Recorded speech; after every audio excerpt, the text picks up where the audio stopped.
Bueno, muy buenos días, muy buenas tardes o muy buenas noches, dependiendo de qué parte del mundo nos están acompañando hoy.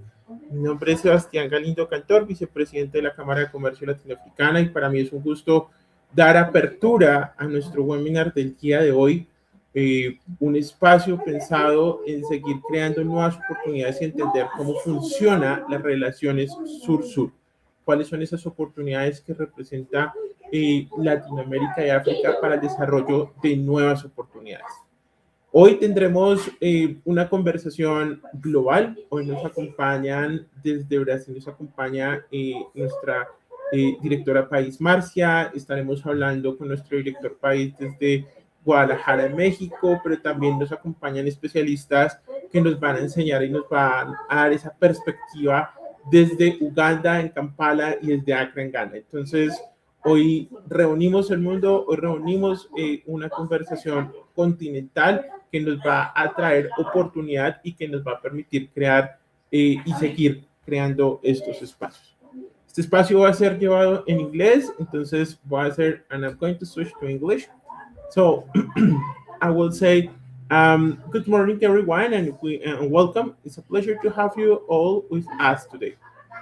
My name is Sebastian. I'm honored to open this session before we begin.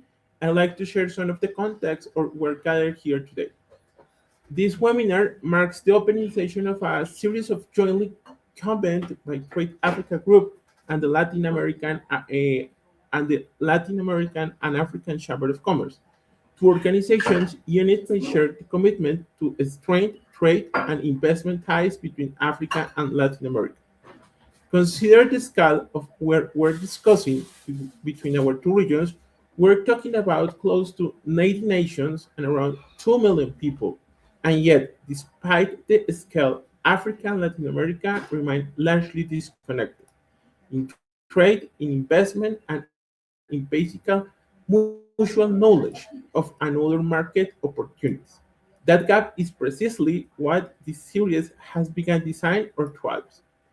Today's session lays out the foundation for everything that follows. Our goal this morning, therefore, to build greater visibility in the South-South corridor, to have an honest conversation about the real opportunities and the real challenges.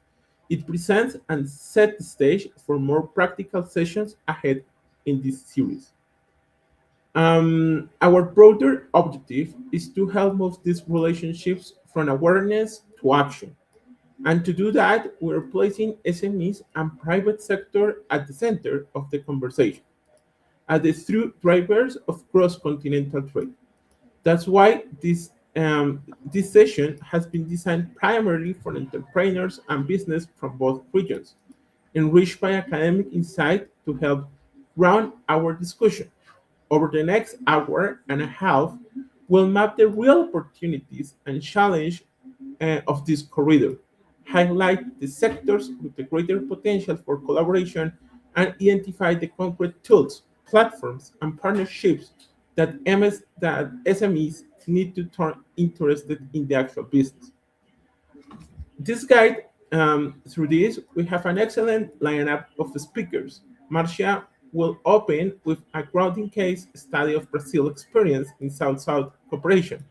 Siad will take in the walk through the relevance of the African continental trade area for supply chain.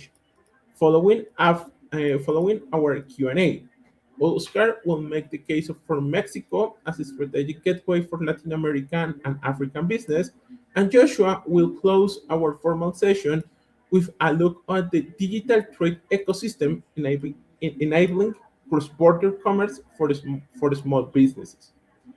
We've been built a dedicated team for Q&A for each block, so I encourage you to bring your questions. This is meant to be working session, not a sampling of a series of presentation.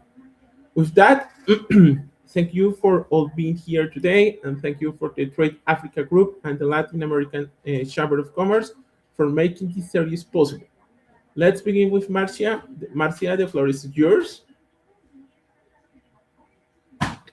Okay, thank you, Sebastian. Can you share my presentation, please? Give me It's two possible? seconds. Yeah, Yeah. okay. I'm going to start. Good morning to my colleagues across Latin America. Good afternoon to our friends and partners across Africa. And welcome to everyone joining us from around the world. It's a true privilege to be with you today. My sincere thanks to Joshua, Oscar, Ziad, and Sebastian, and everyone who made this important conversation possible. It's an honor to represent Brazil as a country director of the Latin African Chamber of Commerce and as a partner at Be Privacy.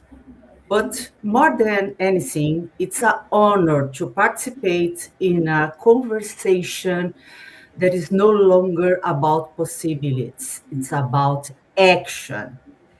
This moment we are living today, Africa and Latin America are living one of the greatest opportunities of our generation. When people discuss the global economy, their attention usually turns to North America, Europe, and Asia.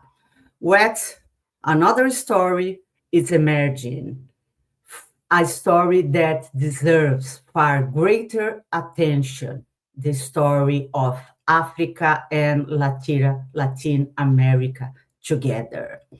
Our regions represent nearly 90 countries, more than 2 billion people, some of the youngest population on Earth. Extraordinary biodiversity, rich natural resources, innovate business leaders, and rapidly growing consumers markets. Together, our economies generate more than $7 trillion. This number should naturally make our partnership one of the strongest economic relationship in the world. But today, that is still not the reality. Trade between Africa and Latin America still represents less than 2% of our total international trade. Think about that for a moment. Less than 2%. For some, this number represents a challenging. For me, it represents one of the greatest business opportunities of this decade because our greatest obstacle is not geography, it is connection. Why now? Why in this moment? Why is this moment different? Because the global economy is changing. Supply chains are being redesigned. Artificial intelligence is transforming entire industries. Companies are looking for new suppliers, new markets, new partners, and more resilient value chains. At the same time, the global south is no longer waiting to participate. It's becoming a global leader, Africa and Latin America, and more than ever, shaping their own future. And this is exactly where our opportunity begins. We are not here simply to celebrate potential. We are here to build a strategic partnership, to encourage investment, to exchange technology, to promote innovation, to create new business, new jobs, new technologies, and the end to improve people's lives. The time for discussing possibilities has passed. The time for practical collaboration has arrived, not only between governments, but between business leaders, universities, investors, innovation ecosystems, and chambers of commerce. History shows us that governments create policies, institutions create frameworks, but economic transformation is driven by people who are prepared to innovate, to invest, to build, and that responsibility belongs to all of us today. Before we talk about the future, let us look at what Brazil has learned for many years. Has learned for many years, our relationship with Africa was driven primarily by governments, diplomatic missions, cooperations agreements, institution initiatives. These efforts were important, but they also show us an essential lesson. Long-term economic relationships cannot depend only on governments. They must also be built by business, universities, innovation centers, investors committed to lasting partnerships. Business moves differently. Business follows opportunity, innovation, trust, and long-term value. Today, we are seeing a new area. The private sector is becoming the real engine of international cooperation. Companies are connecting markets, business leaders are creating solutions, technology is storing distance, and partnership are becoming the true foundation of sustainable growth. This is perhaps the greatest lesson Brazil can share. South-South cooperation is not simple about increasing trade. It's about building relationships based on mutual respect, share technology, and share prosperity. Brazil experience shows us that successful cooperation happens when governments work together with the private sector, universities, research institutions, and chambers of commerce. Knowledge is shared with innovation, is shared, growth, is shared. There is a lesson that every Latin America country can apply when building its relationship with Africa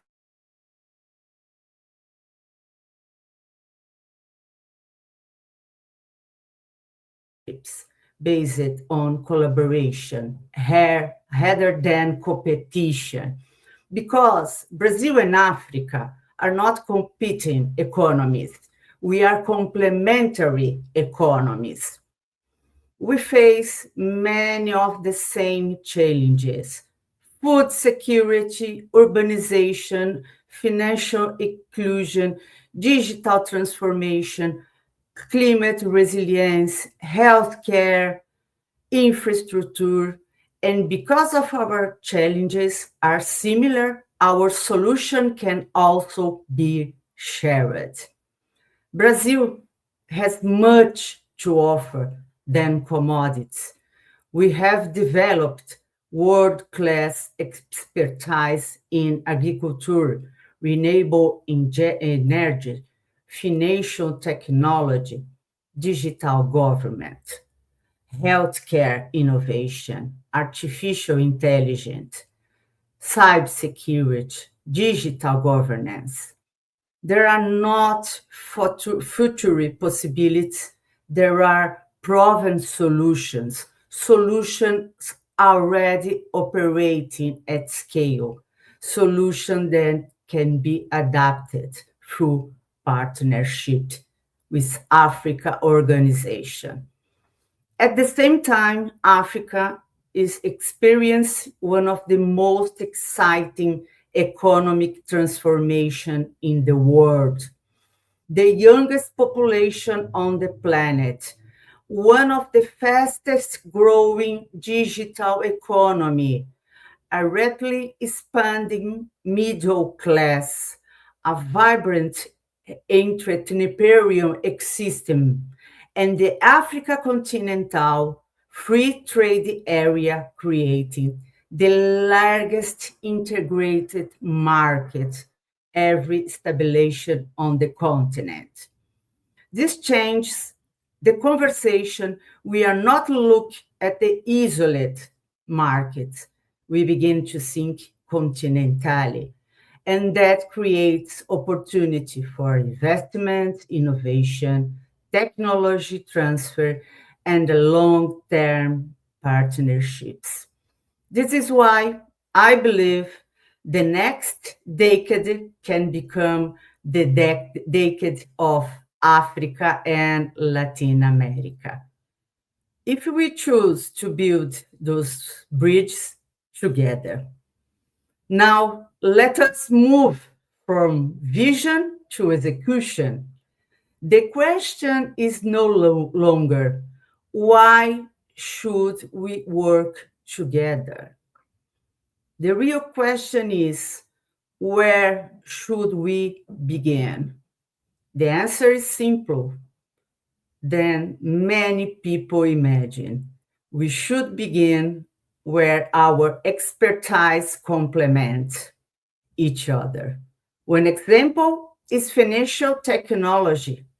Africa has become one of the world's most dynamic fintech ecosystem. Millions of people entering the Finnish system through innovation, mobile payments, digital wallets, alternative credit, artificial intelligence. Brazil has lived a similar transformation with Pix, the digital banking, and Finnish financial innovation have expanded financial inclusion and reduced costs from millions of people.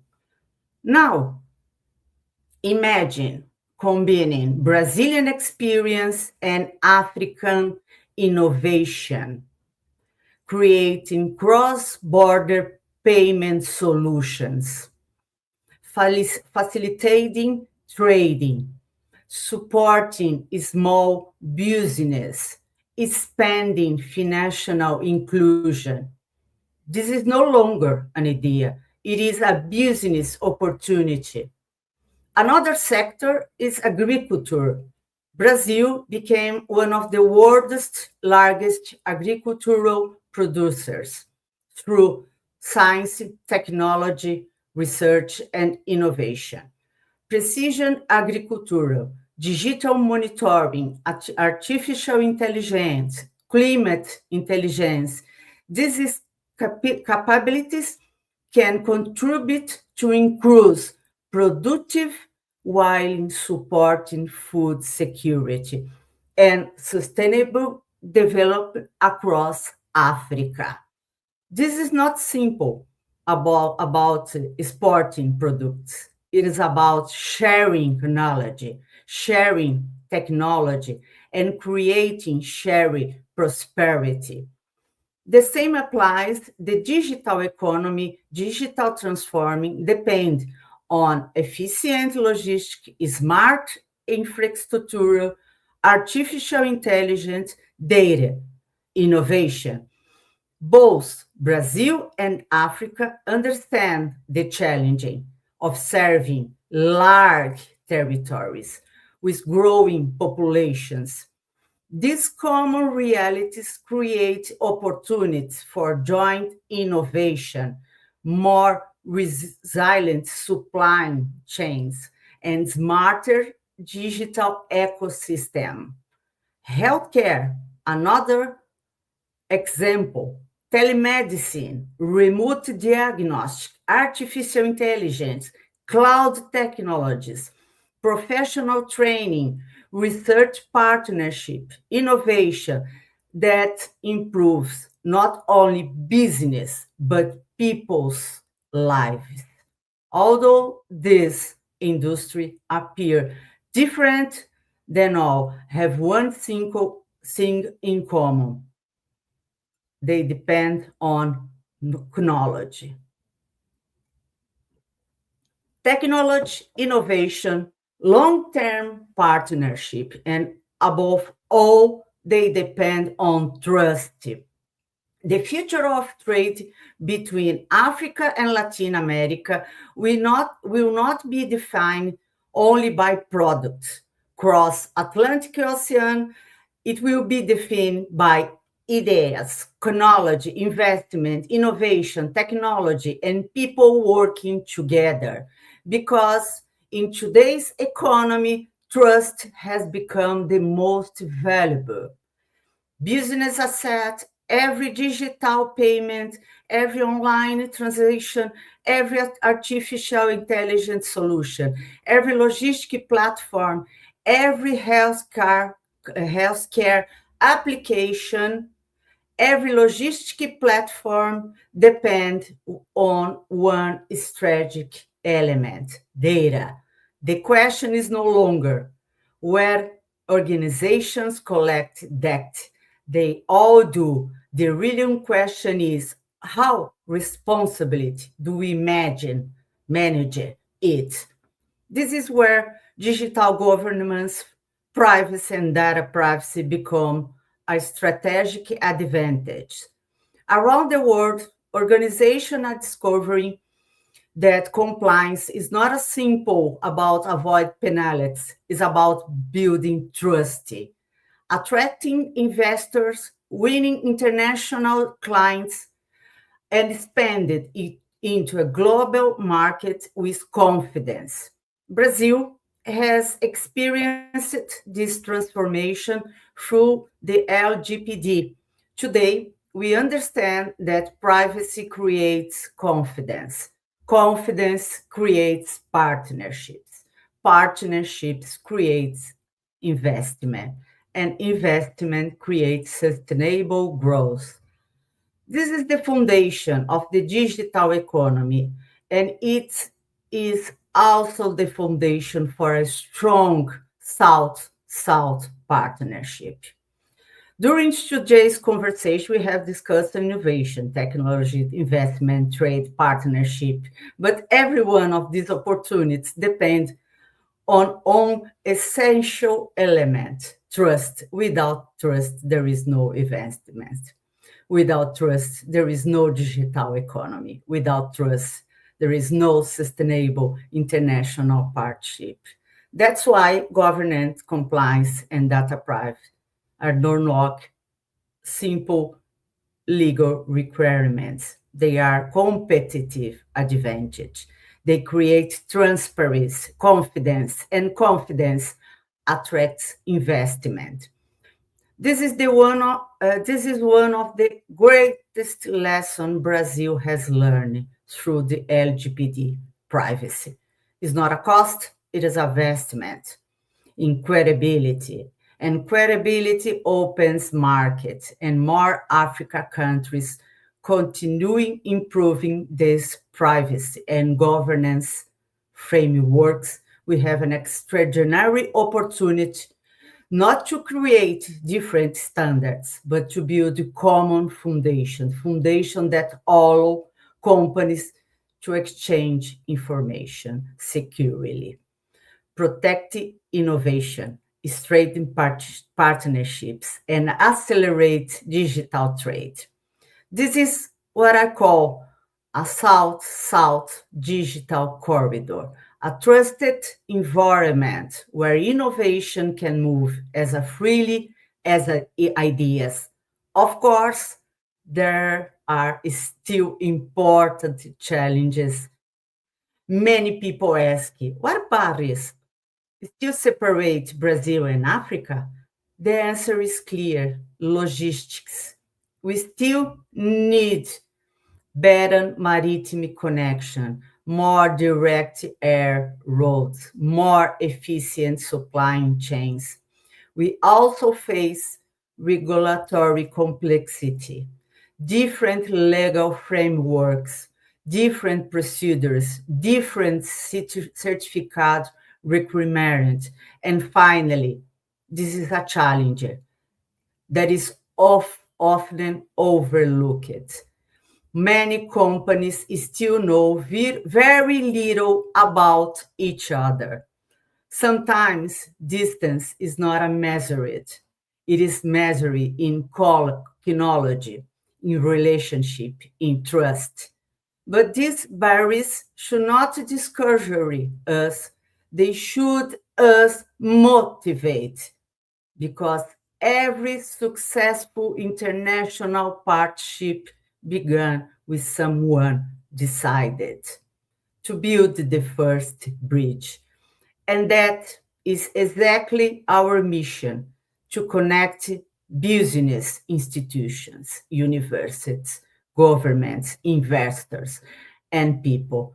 That's why organizations like the Latin African Chamber of Commerce has such an important role. Trade does not begin with contracts. Trade begins with relationships. Relationships create trust. Trust create partnerships. Partnerships create investment. Investment creates prosperity. So today, I would like to leave you with one invitation. Do not leave this conversation only with new ideas. Leave with a new commitment. Reach out to a potential partner, start a conversation, explore a new market, share your knowledge, invest in relationships, because every great partnership starts with one conversation. Perhaps that conversation begins today.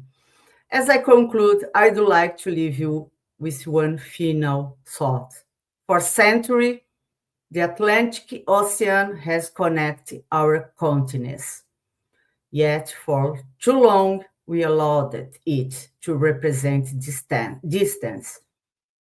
Today, I believe I can represent something much greater, a bridge.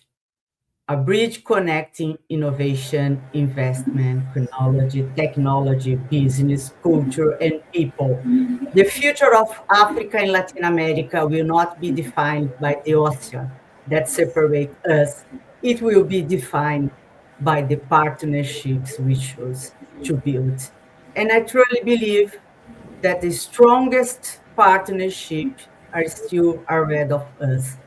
Thank you very much for your time, for your trust, and for your commitment to building a strong future for Africa, Latin America, and the global South. Thank you. Well, Marcia, thanks very much for the introduction and for your insightful insights about Africa and how Brazil has been working so far to create these new relationships. So far, we know that Brazil have like it's very closer. No, it's the in South America the Yeah. closer country that they have a very good relation with many of the cities on the continent. So, well, give me a sec. So let's go ahead and we're going to move forward. We're going to see, we're going to finish this second round of this first part of our webinar. I will invite our second expositor, our second guest, Mr. Siad, and he's joining from in Accra.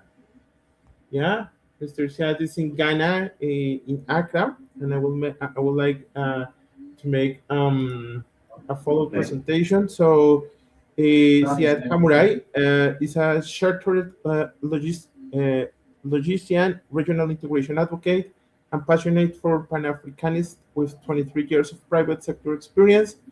As executive director of Tarzan Enterprise Limited, he has spent over 2 decades navigating the transport landscape in Ghana, complemented by 15 years of experience on international development and expertise across West Africa.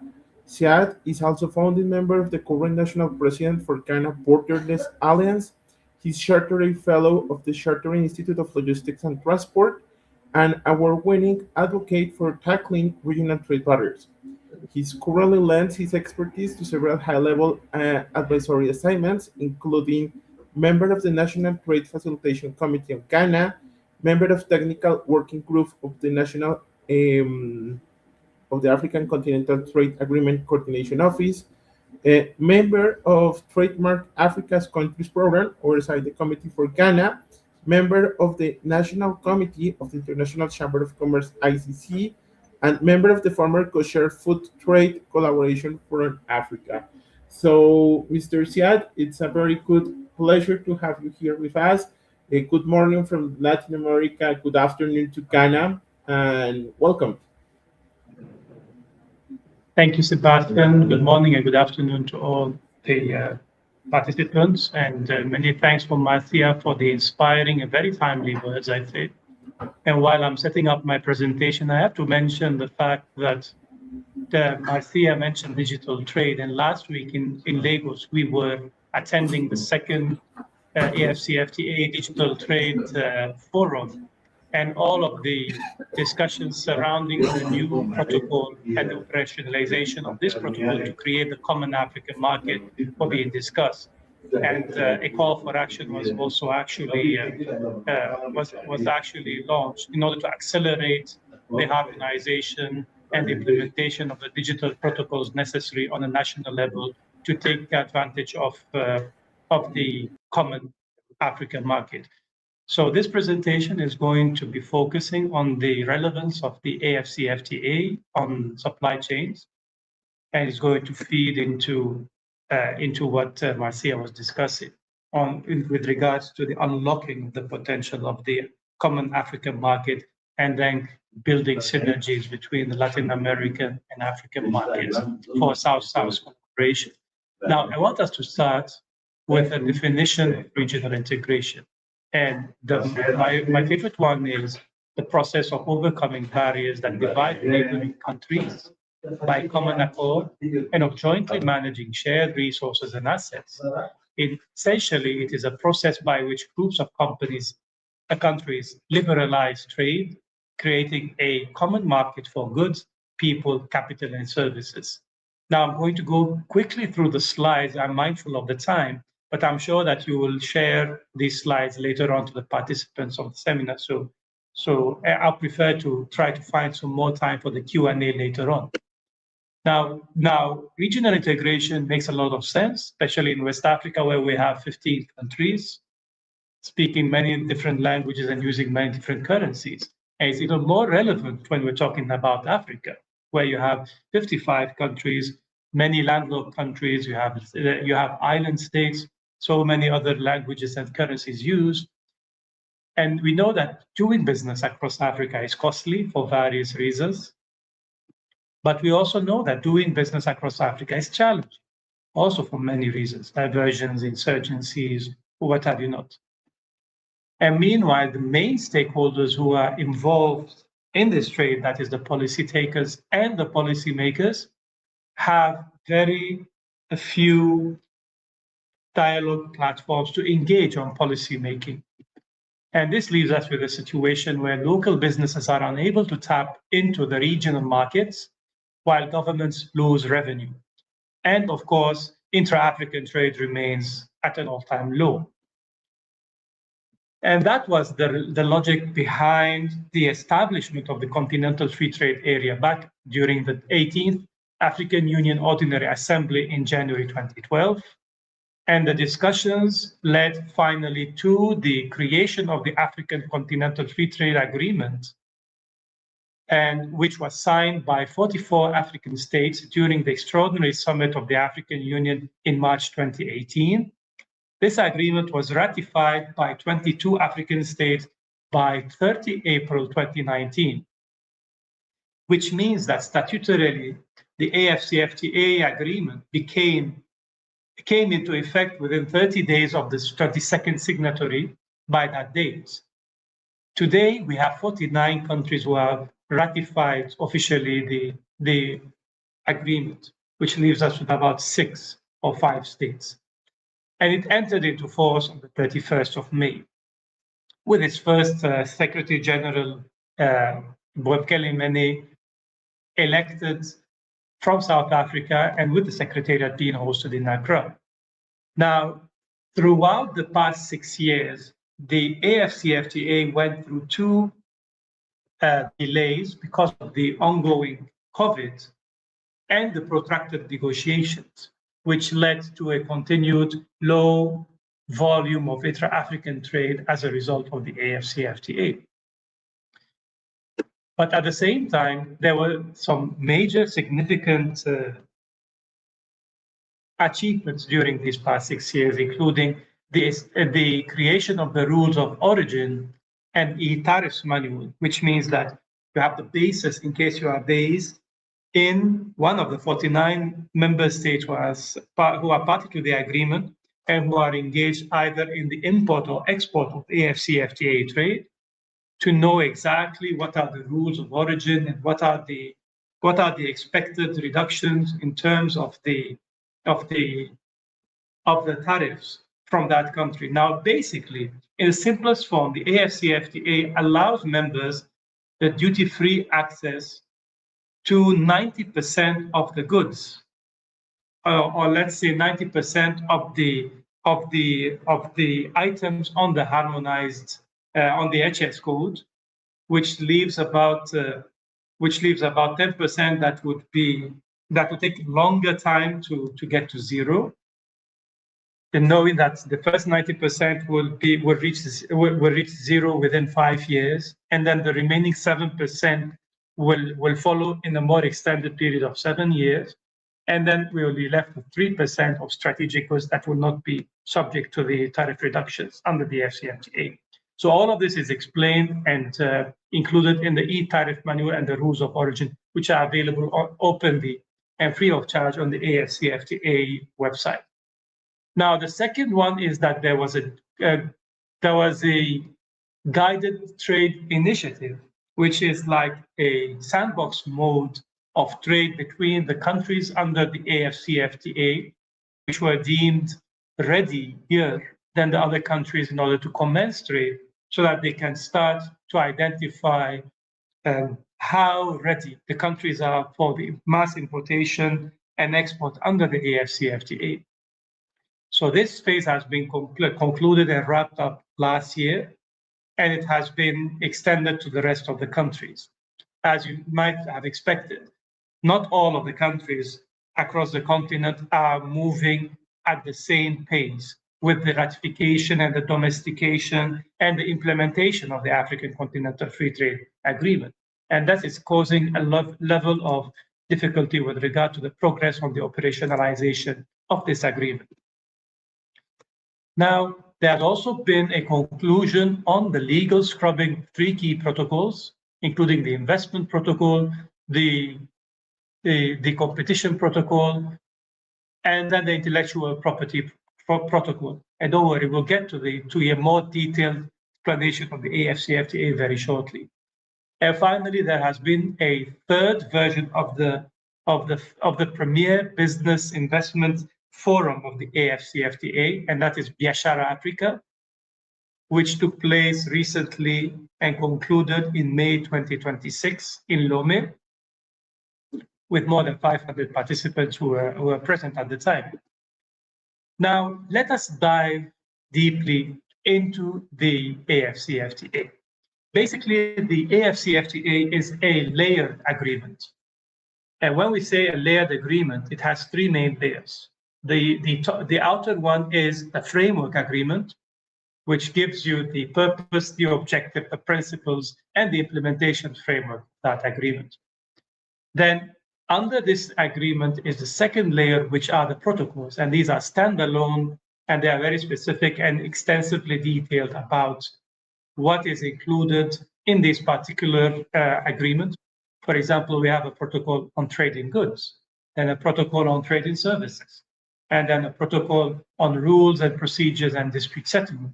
And for example, in the case of the trading goods, the protocol has annexes. And these annexes include schedule of tariff concessions, the rules of origin, the customs cooperation and mutual administration assistance, etc., etc. And this brings me to the last and the deepest layer, which is the annexes. And these are specific and detailed and operationally oriented implementations of that particular protocol of the framework agreement. So far, the trade in goods, in services, and procedures and dispute settlement have been agreed upon and almost finalized, with some minor remaining percentages on the rules of origin. But the investment and competition policy, intellectual property rights, as we were discussing, have been legally scrubbed and approved. And the current remaining ones are rather new, and these have taken shape after the agreement on the AFCFTA. And we're talking about the protocol on the e-commerce or digital trade, and then the protocol on gender and youth. And these have been almost finalized and in the process of the formalization. Now, beyond the AFCFTA agreement, we have some other initiatives that are not exactly AFCFTA, but they are very related to, and they function as a support initiative. They assist the AFCFTA, they build synergies, they create information that feeds into the AFCFTA. Like, for example, the due diligence platform, and that is the MANSA platform.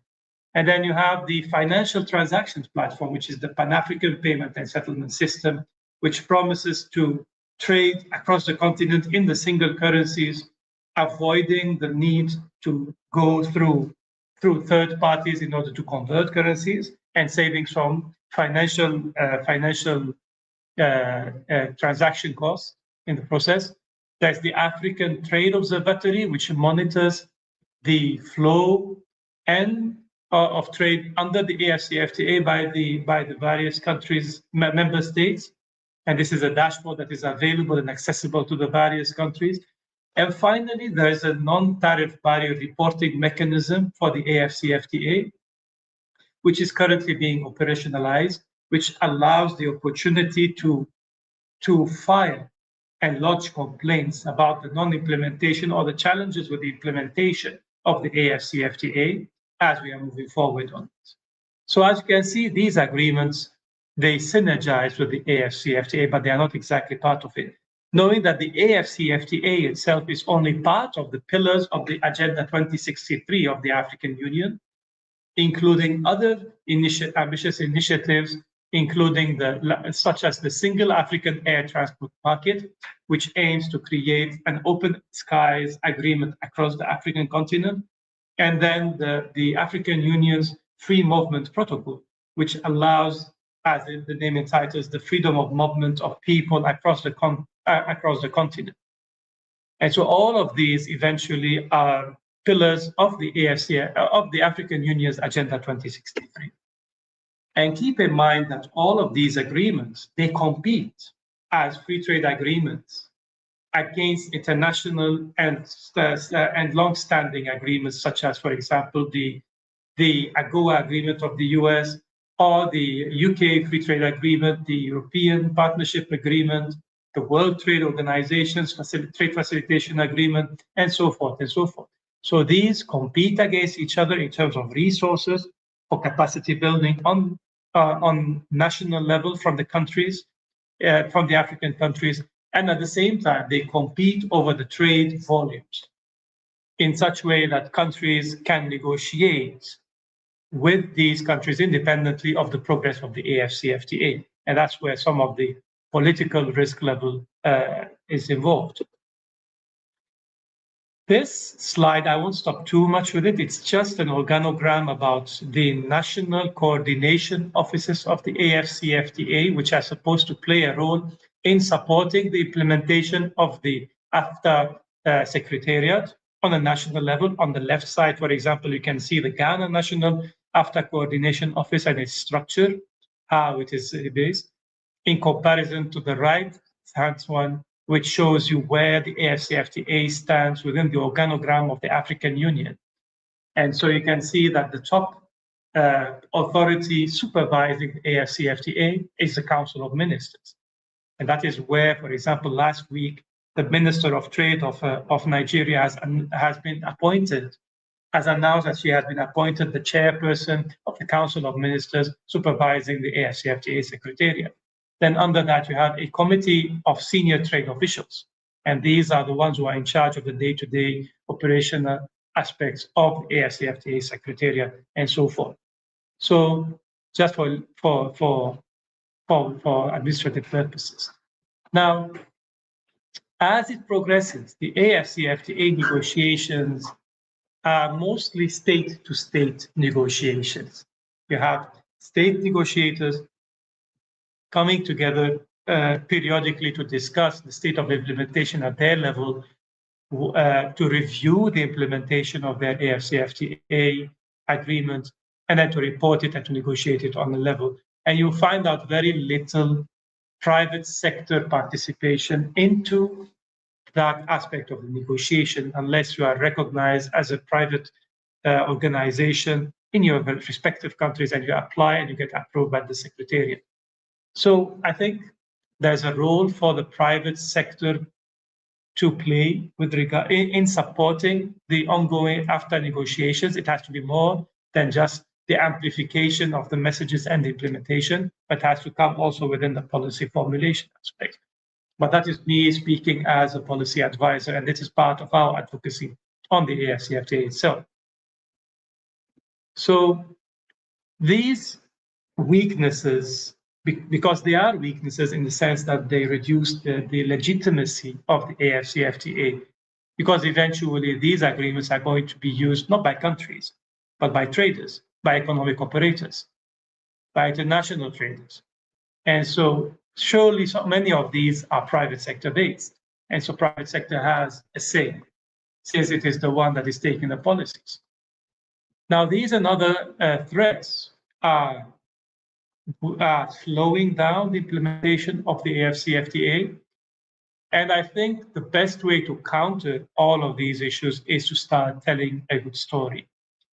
And this will require the collaboration between representatives from civil society, from private sector, and from media organizations in order to help accelerate the domestication and the ratification and the buy-in from the private sector economic operators across the continent. And in order to boost intra-African trades, we need to boost intra-African transport because connectivity here is very important. As you know, the connectivity of Africa itself is not the best. And that is affecting, and that is impacting on the trade connectivity. So to boost intra-African transport, we need to enhance African connectivity in all modes of transport, and that is land, air, and sea. When it comes to the sea transportation, there needs to be a support to the development of an African common framework for short sea shipping. While for air transportation, we need to push for an implementation for a more, viable operationalization of the single African air transport market. And then for land transport, we need to continue to build the connecting roads to develop the cross-border infrastructure that facilitates trade across the region, and then to facilitate the movement of people who are trading, because where people move, trade moves, and to remove the non-tariff barriers that are plaguing the trade among these African countries for so long. Now we're almost there. Just a couple of slides. This slide is basically a summary of the previous 15 years of advocacy of Borderless Alliance through our engagements at borders, along the corridors, at points of entries with the various players. And we summarize the main challenges that are hindering cross-border trade as follows: the lack of adequate border infrastructure, the entrenched culture of gender bias, the absence of adequate information desks at the borders, the informal nature of cross-border trade. Many of you might be familiar with a recent report from the OECD last year, which calculated actually the amount of food trade across West Africa to 6 times as much that is actually reported. Imagine 600% of what is actually reported is informal. So how can you make any meaningful policy decision when you have such little data on hand? And then lastly, of course, the need to create a dispute resolution mechanism that is accessible not only for states, but also for economic operators, especially the smaller economic operator, and along with recommendations on how to go about with the solution of these challenges. In conclusion, Africa has a lot to gain by accelerating regional integration, but it needs to enhance its connectivity to itself and to the rest of the world, as well as boost traffic and transport.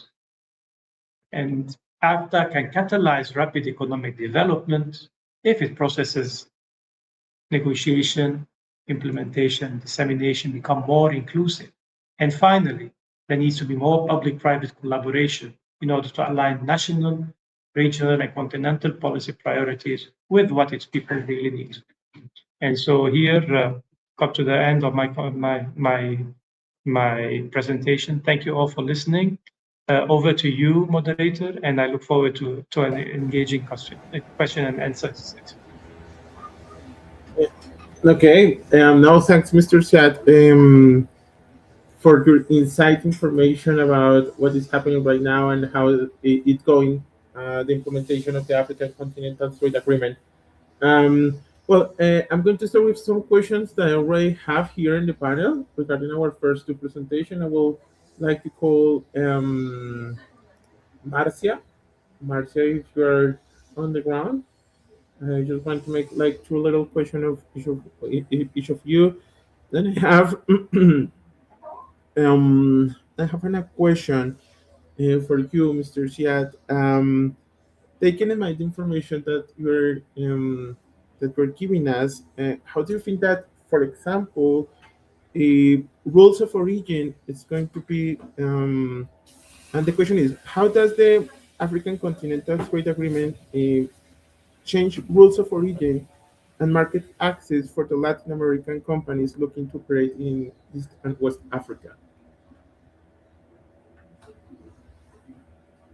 Well, I think, first of all, the main thing is to look at the continent as one, not as 54 various countries.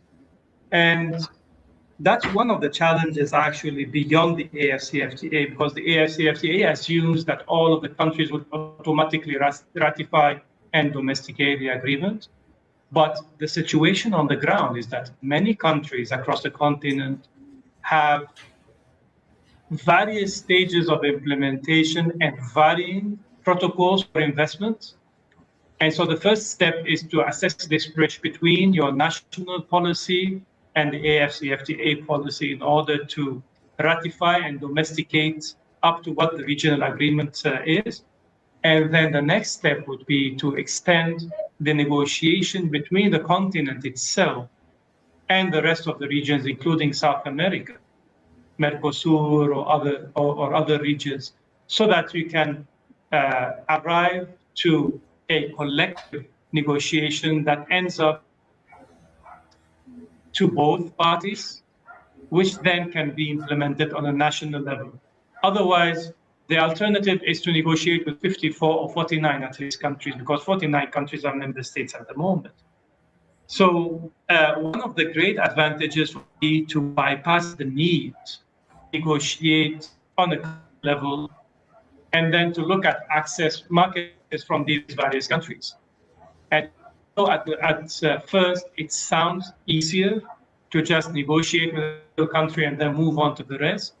But this will require resources and capacity and time.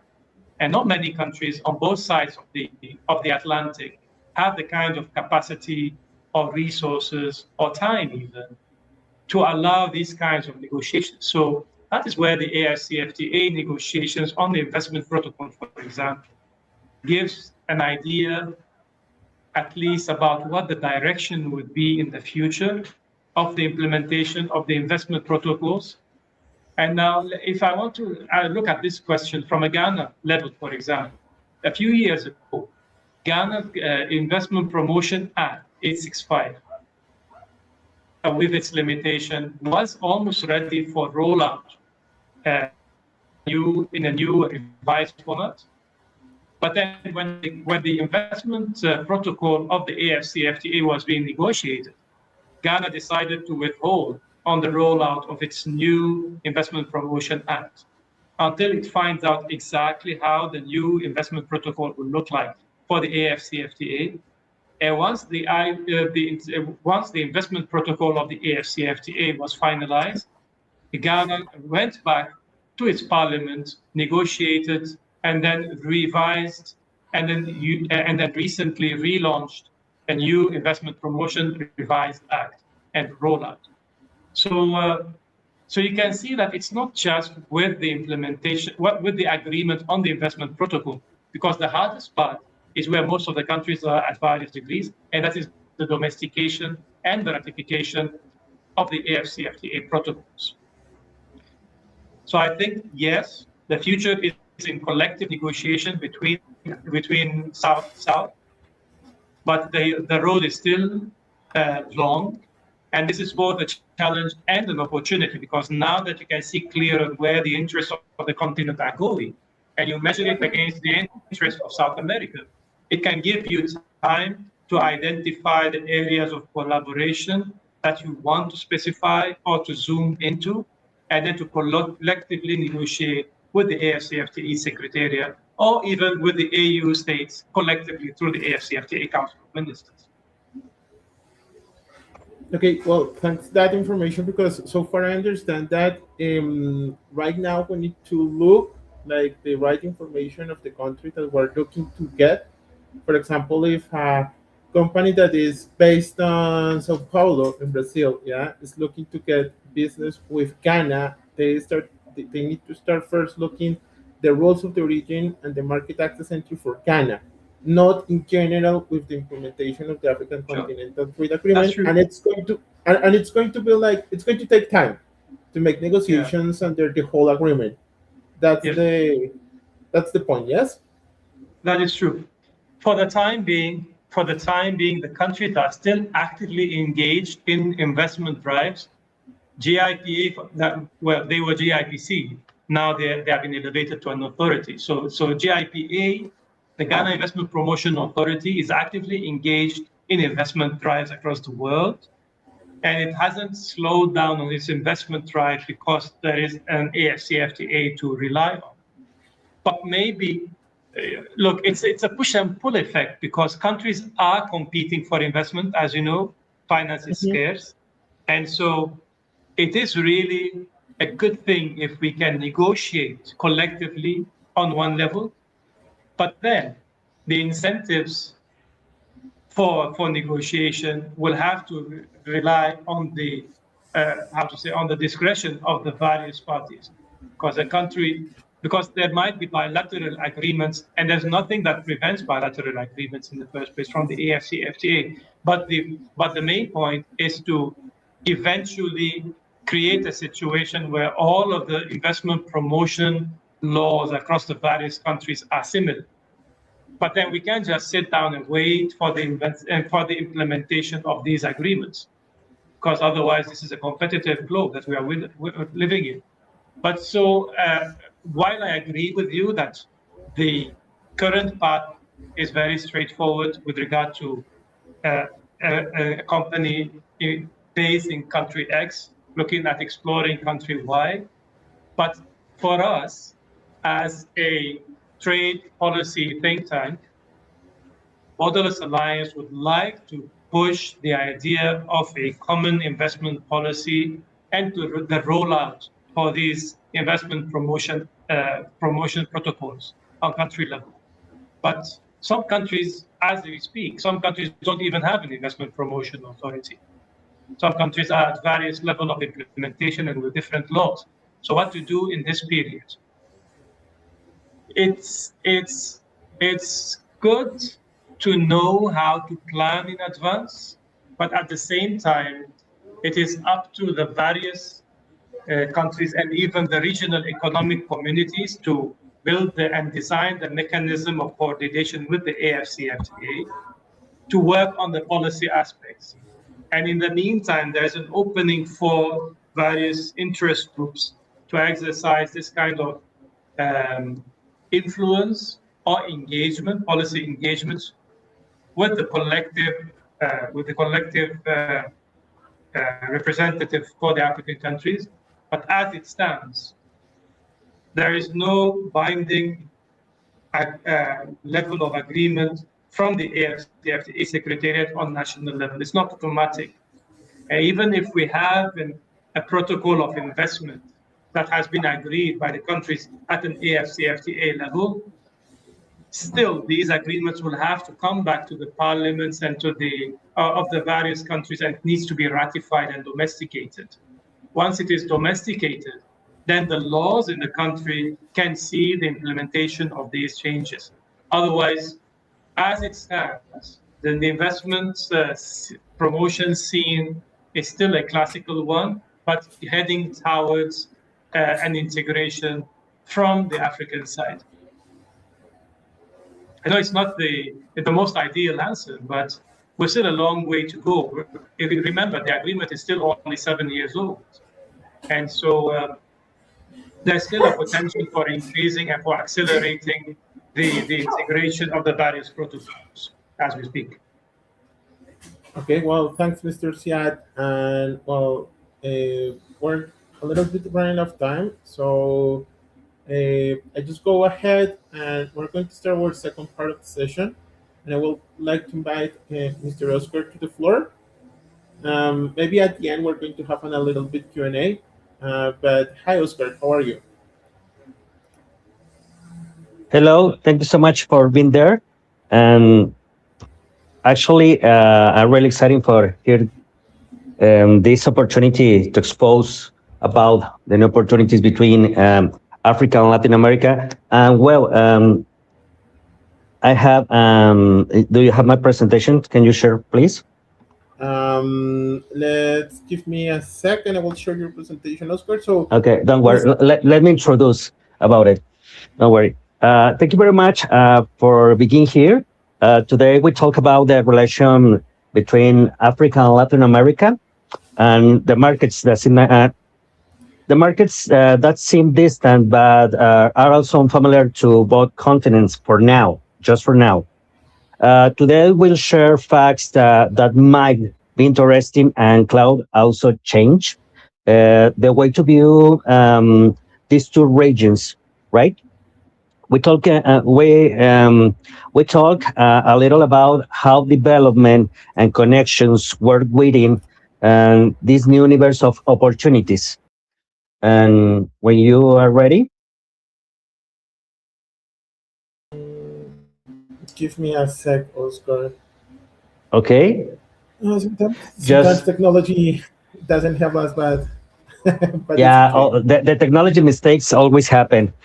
We know. Don't worry for that. But thanks so much for all the people that view this YouTube video.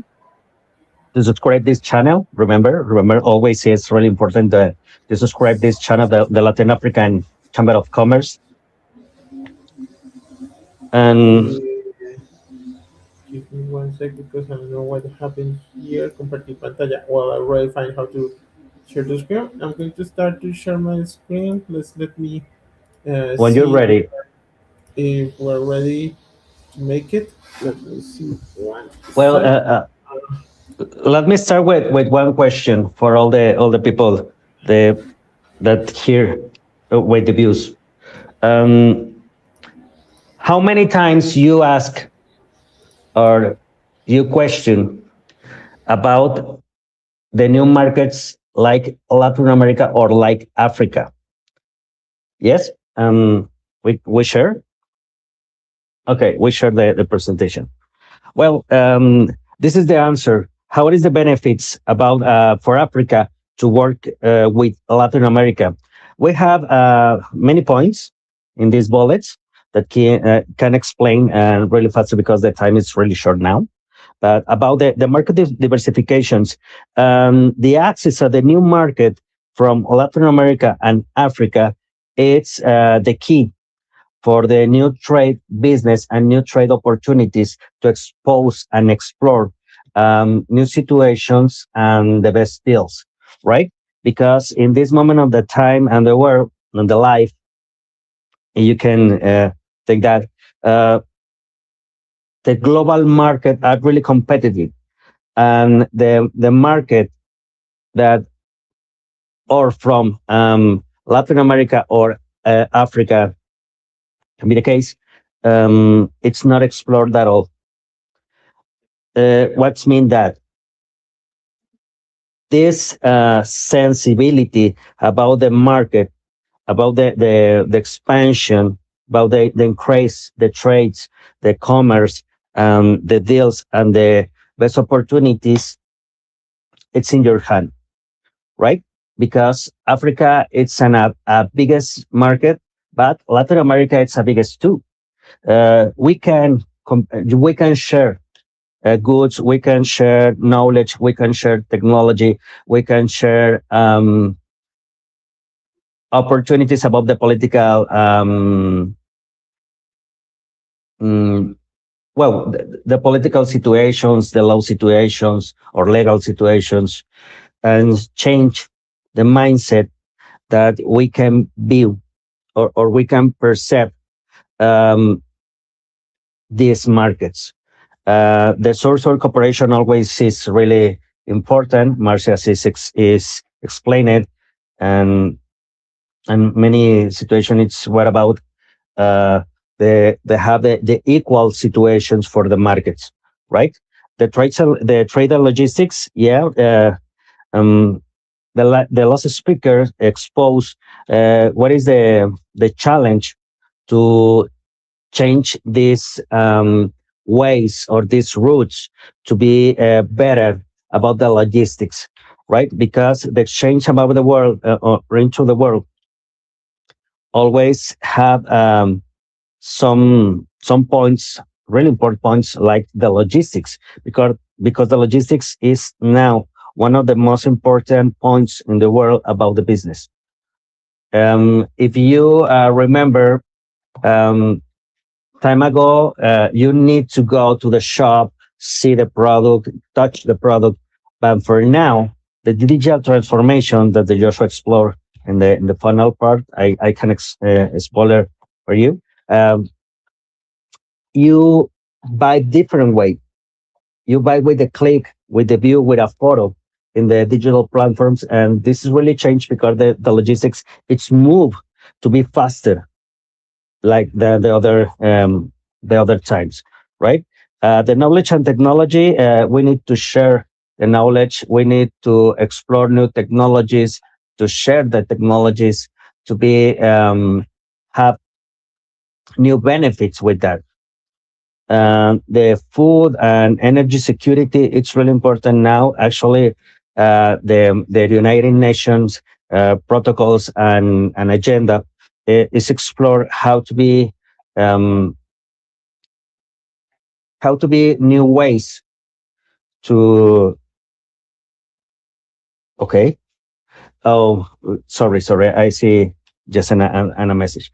Um, about the food and energy security, it's really important because the United Nations have new plans for explore to be have a new quality or better quality of life for all the people in the world, and try to do with these new points or these points in agenda on every countries of the world have into the United Nations, right? About the investment is important because it's increase the economy, increase the environments, increase the opportunities, increase the business, but uh, fix and advise the quality of the people, the quality life of the people. Sorry, I speak really faster, and my English is not the best, but I do the best for you. And the human capital development, it's important now because more qualified people, it's better employees, and it's better companies and better products and better life. Why? Because involve the knowledge, the technology, the economy, the health, um, and about knowledge. Knowledge too? Wait, okay. This is the some points that we can involve with the human capital. It's better, right? And a strong voice and globally. Uh, in Latin America, it's really usual that the people always it's we use some phrases to say the people it's empowerment to go and forward, right? And the Africa people, it's we share this sense, and it's really amazing for that. We can change the magic, please. We can do it as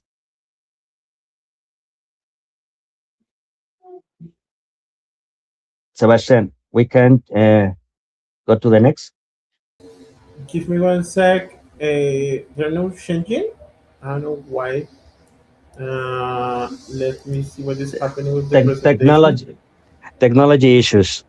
Yeah, Uh, a little bit technology issues, yeah. but I will say that I will short this one, and this is the next one. Don't Uh, worry, don't worry. is this one? Yes. Yes. Okay. Uh, Here in Latin African Chamber of Commerce, we have two axes, right? The biggest one for now in the south is Brazil, like Marcia is the country director, and in Mexico, I'm the country director, Oscar Neri, and we have this excess. Why? Because in Africa have many influence about the African countries. It's the most consolidated market for the Latin African Chamber of Commerce about the markets with Africa. Brazil's have an relation uh, really consolidate, really close, is the country in Latin America that have more relation, more embassies, more business, and more knowledge about Africa. But the Brazilian brothers share with us, with all the continent, about this amazing country and this amazing continent. Sorry. And now Mexico is explore more and more about the African markets, about the African people, but about the African opportunities. Because Africa, it's a new partner that we are considering uh, for these all situations that we have in other markets like USA and Canada or Asia.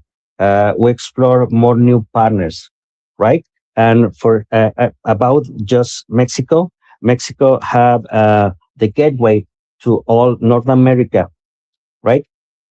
And now the Mexico are really consolidated about the logistics and have trade agreements that can be benefit to African people, African companies that can decide to have a soft landing in Mexico or have trade with Mexico.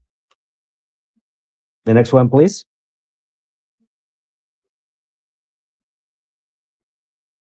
Okay, what is Mexico important to Africa?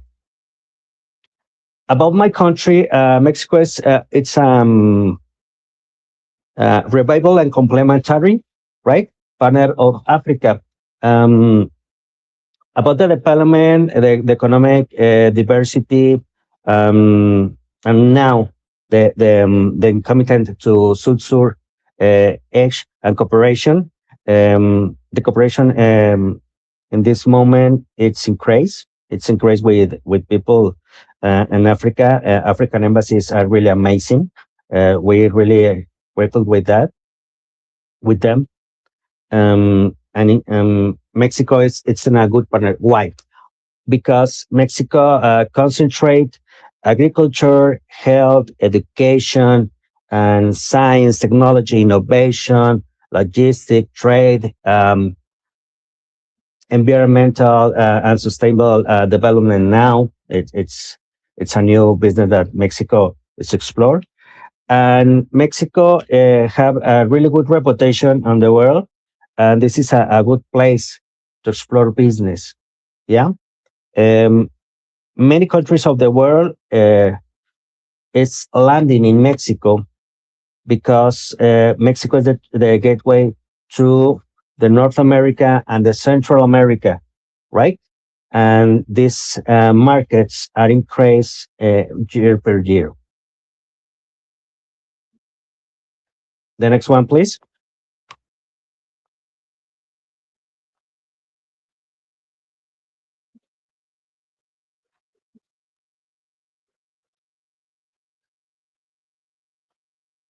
Okay. Um, about the Mexico and Africa diplomatic networks, um, can you see in this imagine how the African countries is landing in Mexico from the diplomatic missions or the embassies, right? But at the same time, you can see on the other side the Mexican embassies in Africa. Um, what is the sense meaning for that? The relation that Africa had with Mexico, it's not new. Could be little more, can be little compared to Brazil, but Africa always see in Mexico in a good partner. In a diplomatic way, with a business way, um, I I try to explain you that Mexico always sees a good friend to do business and to try to cooperate with other countries. And for Africa, Africa seeing Mexico a good partner, a good friend now, and many people are really love it here in Mexico, and the people from Africa it's come for the World Cup. Many people explore uh, some cities around Mexico and say that's amazing. That's amazing to live. That's amazing about the people work with us, the hospitality, the investments, the economy, and the diplomatics, the government. That's really good place to live and do business, right? And the other way, the Mexican people that landing in Africa say some things like the African people that's amazing, it's gorgeous. We're really grateful with all of them because we feel in house. Um, in this relation, in this diplomatic relation about the government, the people, the trades, the business, all the ways that can be connected, we can see a new highway to do business. Why highway? Because just in a way it's more slow, step by step. But in this moment, many people from Mexico are really high respects to do business with Africa countries, right?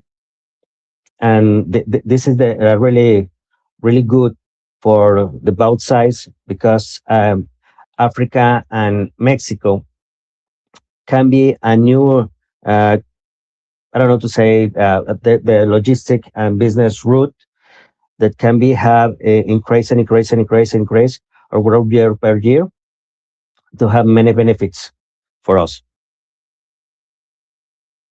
The next one, please.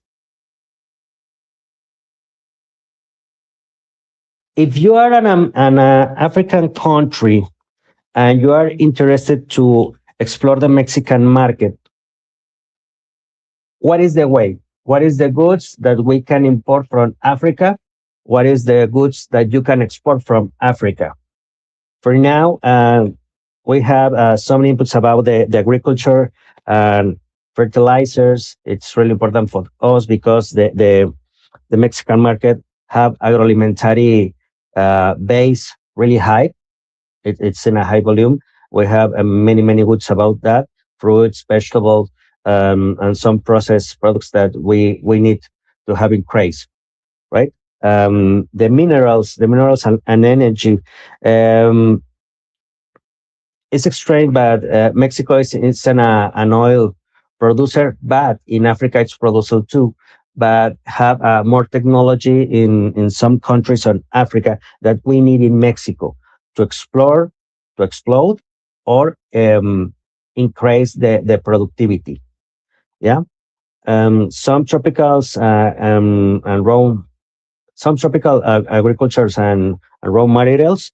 Um, in Mexico, we don't have raw materials all the time, and we needed to produce some process that we can have for the new share for the new shoring or the nearshoring place. Sorry, the nearshoring process that we live and have here in Mexico about the automotive sector, about the special, about some energy sectors, and we need these materials. And the natural gas and energy produce the oil from Nigeria, Chile, Angola. Um, it's important for us. Uh, the people it's no not understand at all how and and producer that all that biggest that like Mexico needs gas from Nigeria or Angola, or need oil or refined oil, or need gasoline, actually diesel, something like that. But we need it. We need it in Mexico. We don't have all the capacities that in some capacities it's out of the Mexico, and Africa have these capacities. Well, thank you so much for your time. For my part, it's all. If you have some questions about it, I would really appreciate that you put it into the chat part. And if you have some comments, that's really good. Okay, well, thanks, Oscar, for the insightful information about and the information that how the Latin African Chamber of Commerce is working, how we're developing these two different exits from the north to the south, and how we can and explain how can African companies engaged in the Latin American market, and what are the main opportunities that we're already discovering and sharing with our partners that are listening us across the continent. So I just want to review and see. The next one is going to be Joshua. Joshua is going to talk us about digital trade, but he's having quite a little bit problem connections from Kampala in Uganda. Let's see what. Let's see. We're trying to get to connected him back, but meanwhile we can go with some questions that I have for you, Oscar, thinking about your, your presentation. Give me a sec. We have many information. We have, and I want to say that we have a connection from people around Latin America. We have people from Mexico, from Colombia, from Brazil that are listening to us right now, and that are willing and interested in to get information of how to do business with Africa, and what is happening right now with that insightful information. So give me a sec. I will give you a question for you, Oscar. Meanwhile, we're trying to get the connection from Joshua. And Oscar, um, if you can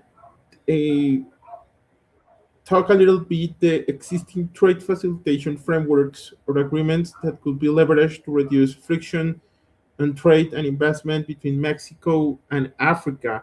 Are there any trade agreement or maybe any kind of connections that are really happening right now, or this is something that will be happening in the near future? I think all the African diplomatic missions it's work really hard for have these trade agreements or the cooperation agreements. It's not really happen in 1 or 2 years. It's in a diplomatic process that we can to explore more and more and expose all the benefits to have in this agreement for all the parts, right? The both parts always say, okay, we have a good relation, we are friends, but need more numbers, more indicators, more information that how to increase for this the both sides, right? At the same time, all of them say we need to have a new ways to have or create new opportunities now, and we explore for that. We're talking with some ambassadors, and the ambassador says, "Yeah, Mexico, it's agree, but we need to work more with the diplomatic way." Okay, that's nice. That's nice. Okay, thanks, Oscar. I have that. I think that we have connection with Joshua. So if Joshua could open your camera in order to get to the floor, please.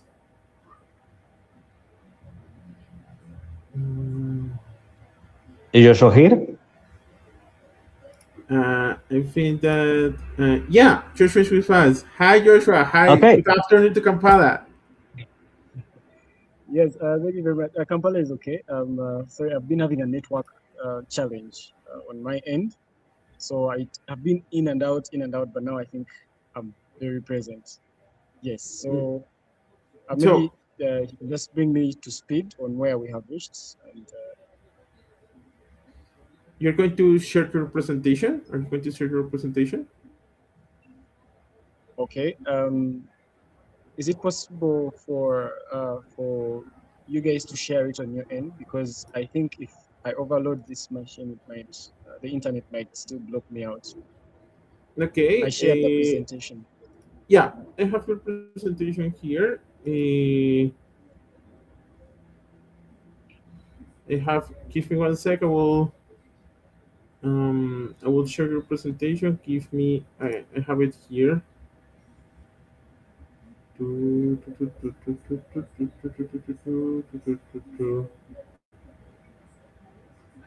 So give me a sec.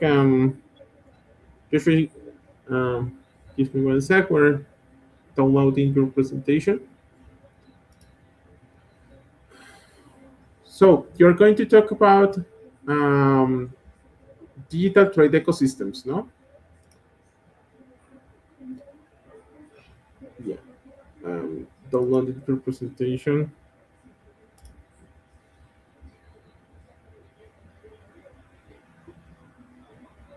Mm, mm, mm, mm. Okay, give me 1 sec. I will share the screen. Mm, mm, mm, mm, mm, mm, mm.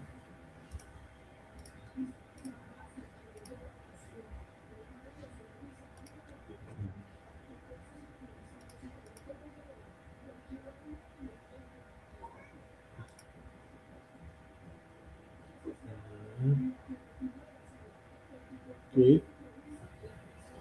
Let's see, because I think the Joshua drops down. Oscar, give 1 sec because something is happening here.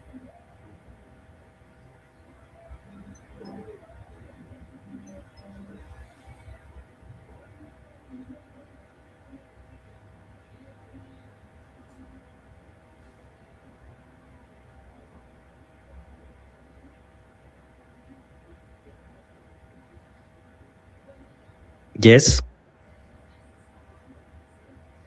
Joshua, are you here with us? We're having the presentation.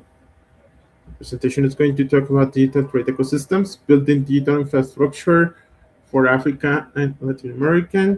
And uh,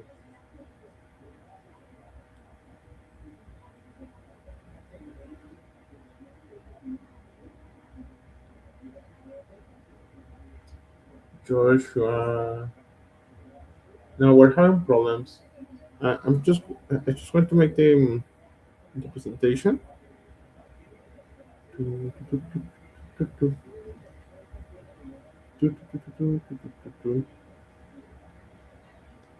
We're trying to get the connection. I'm going to make the presentation of Mr. Joshua. Uh,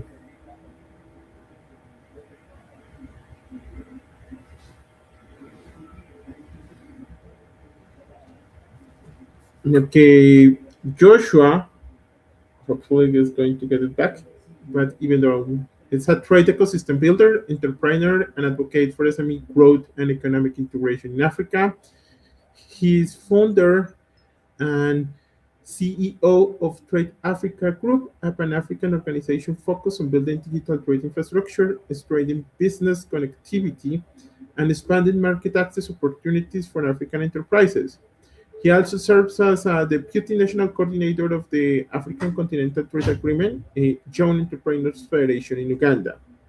His work sits at the intersection of trade, entrepreneurship, innovation, and economic development, with a particular focus of helping small and micro enterprises become more competitive, investment ready, and capable of participating in regional and continental markets under the Continental Free Trade Area. Through Trade Africa Group, he leads initiatives such as the African Global Trade Network, which connects African business to market, knowledge networks, and strategic opportunities that support sustainable growth. Let's see if he could get back. We're having our digital team disconnected him. Our marketing and digital team is trying to call back, but well, let's see. Oscar, we have another question for you, or maybe for Marcia. Yes, please. If we Tell come me. back for some questions, people are exciting about the opportunities and the information that you're giving us. So let's see. Let's going to work with the following question, Oscar. Meanwhile, we're trying to get connected back. Um, what are the comparative advantage does Mexico offer over other countries in the region as an entry platform for African markets? Sorry, I can hear you because the phone sounds really loud. Can you hear me? Yeah, yes. Okay, what comparative advantage does Mexico offer over other countries in the region as an entry platform for the African markets? Okay, Mexico, it's in a good connection platform because have platform with about the logistics. We have two connections with the oceans, right? The Atlantic and Pacific too. We have a connection with the Caribbean zone. Actually, Afrexim Bank have some opportunities for the Caribbean and the African, and it's really close to Mexico, the Caribbean. We can expand these situations, I hope, in a future. And for now, Mexico offer the connectivity into the land, have a really I don't know to say, the land connections are really big. Yeah, it's bigger than the other countries, and connect to the north and the center of or Latin America, right? Actually, we have some connections, have from the sea routes like MERS, MNCC, CGM, and something like that.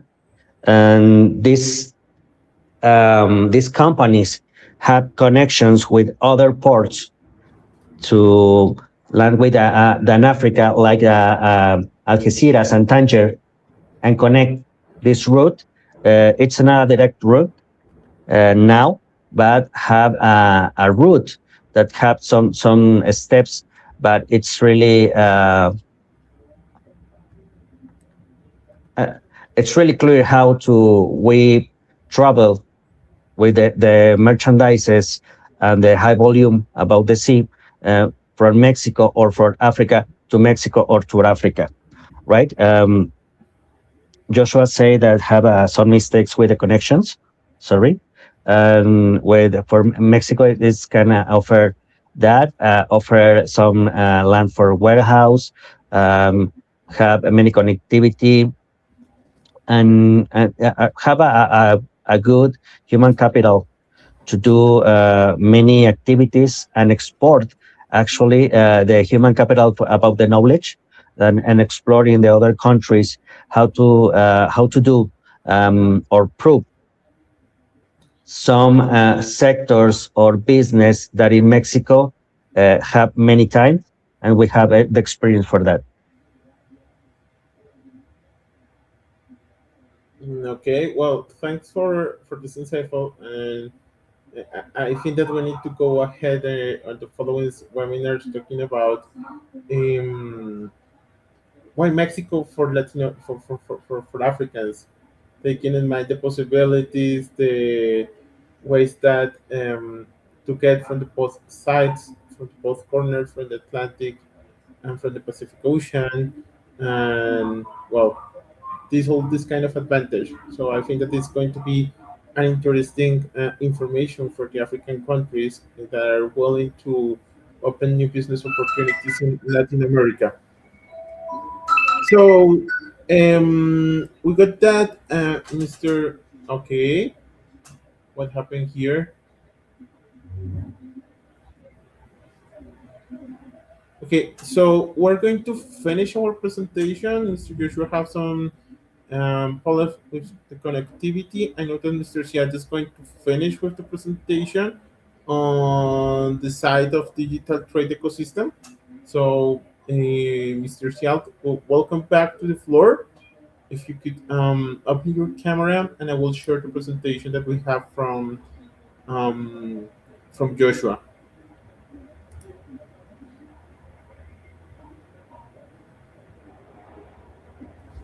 All right, thank you. I'm going Okay, to try my best because this has been impromptu. But I mean, Joshua is involved as a CEO in building the digital infrastructure for Africa, Latin American trade in this particular slide, and I will do my best to present it on his behalf. Next slide, please. So we know that the trade infrastructure scene has evolved, and digital infrastructure is no longer a support system for trade. It is trade infrastructure. For decades, it used to be ports, roads, railways, and airports, and these remain essential today. But every physical trade corridor needs a digital corridor running alongside. And this is what Joshua calls trade infrastructure 2.0. Next slide, please.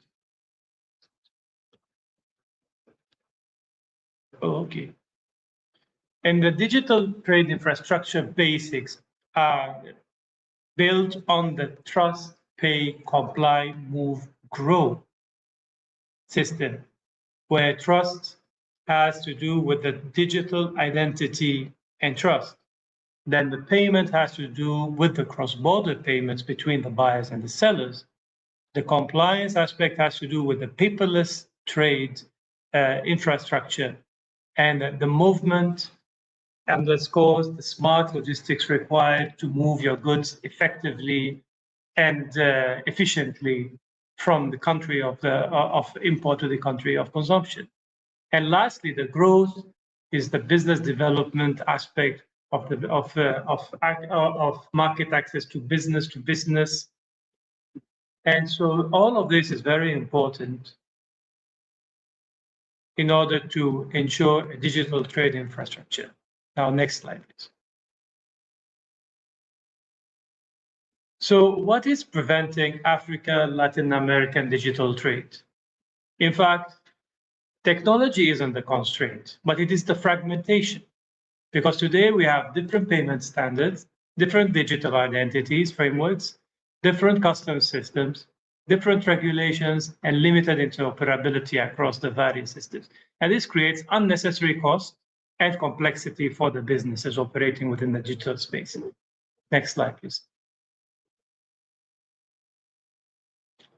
And so because of these complications, Joshua identifies three priorities for the future. The first one is the harmonization of regulations, which is to recognize electronic documents, enable trusted digital identities, and align data governance standards across various countries and regions. The second one is to build interoperable systems, payment systems, trade platforms, customs, logistics, and these systems must communicate across borders. And here, maybe I can bring in a personal experience because we were discussing this last week in Lagos, because you need to make sure that African countries who are trying to access the markets and the digital trade protocol embed APIs and standardize and harmonize infrastructure across countries in order to build the digital infrastructure that allows the systems to talk to each other. If you don't have the systems that talk to each other electronically, then this will create complications and difficulties for accessing the markets and even in processing the import and export efficiently.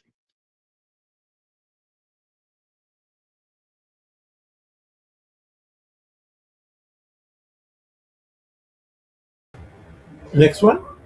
Or... Hi, Mr. Zed, do you get froze? Yeah, we're having a little bit of.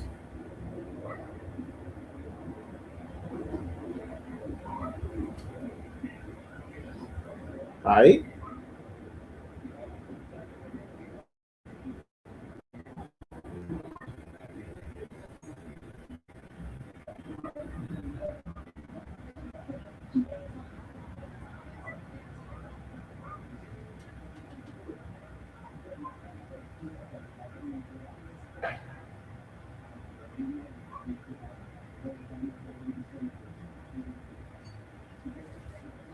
Okay, excuses for this. We have problems connectivities with our partners in Ghana and Uganda in Kampala. Um,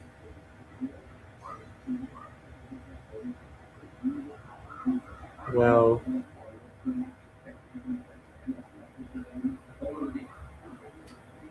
let's see if we can get back. We're trying to work. Our team is trying to get connected and get back.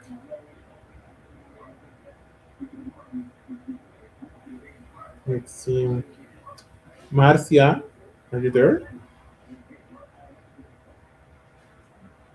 I'm here.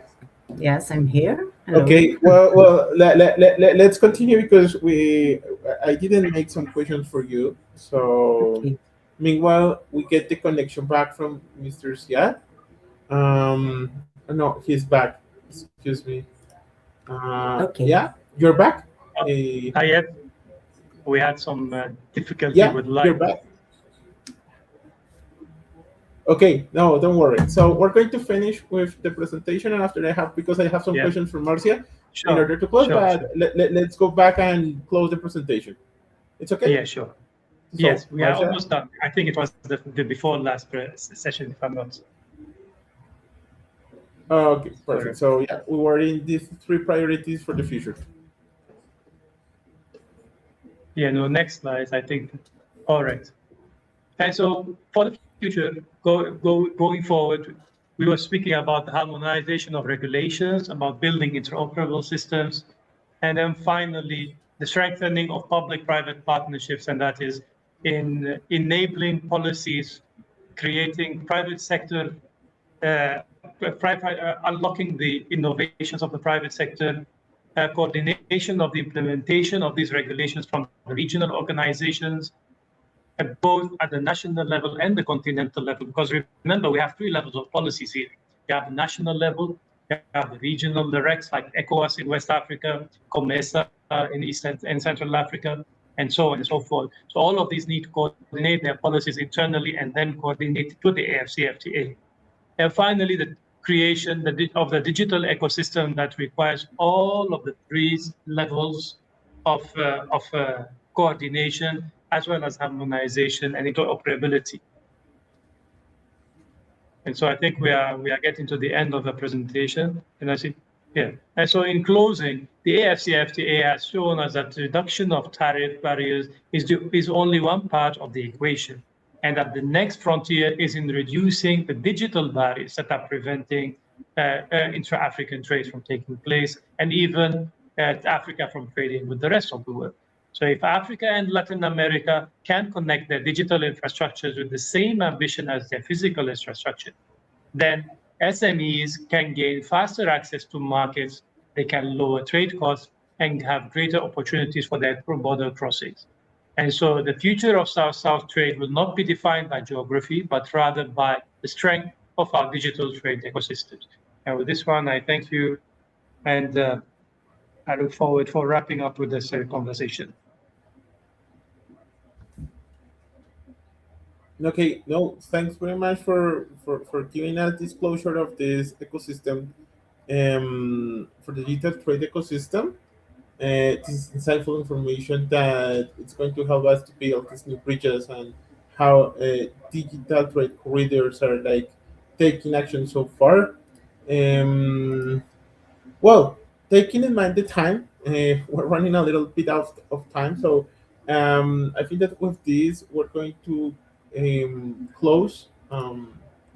We're going to close this webinar for this time. I know that there are a huge kind of information that we can talk about trade with Africa and how Latin American business must have taken in mind in order to go to open new opportunities in Africa, but at the same time, how African companies could get this information from Latin America.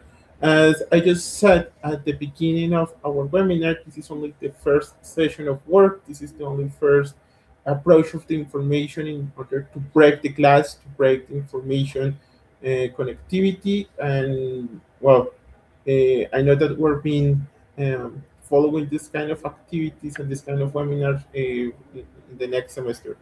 So I just want to say thanks very much to anyone that was follow us from Africa, from Latin America, from Mexico, Brazil, Colombia, from Uganda to Ghana, from Nigeria, and from South Africa that was willing to join us and listen to this kind of insightful information. I just want to say thanks, Mr. Siad, for joining us, for sharing your ideas, for sharing your insightful information of how the African Continental Trade Agreement is going so far, and how we can, from Latin America, work and know this information. Thanks, Marcia, for sharing with this perspective from Brazil, Oscar from Mexico. And so I'm going to close this webinar, and I just say thanks very much. Hope that we're going to be willing to share this kind of activities and to promote trade and to promote the open of new market opportunities for African companies in Latin America and for Latin American. So thanks very much. And from the Latin African Chamber of Commerce, it's always a pleasure to share these kind of spaces. I'm going to switch in Spanish in order to close, but thanks very much. Bueno, muchísimas gracias a todos. Ha sido un gusto completo de poder compartir con ustedes este espacio de creación, de conocimiento, de conocer cómo pues obviamente África está abierto a hacer negocios y cómo tanto empresas africanas pueden tener oportunidades en Latinoamérica como Latinoamérica puede tener oportunidades en África.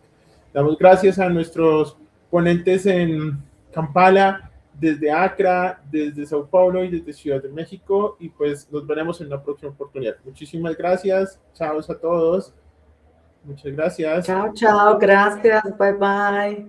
Gracias, obrigado. De nada, chao, chao.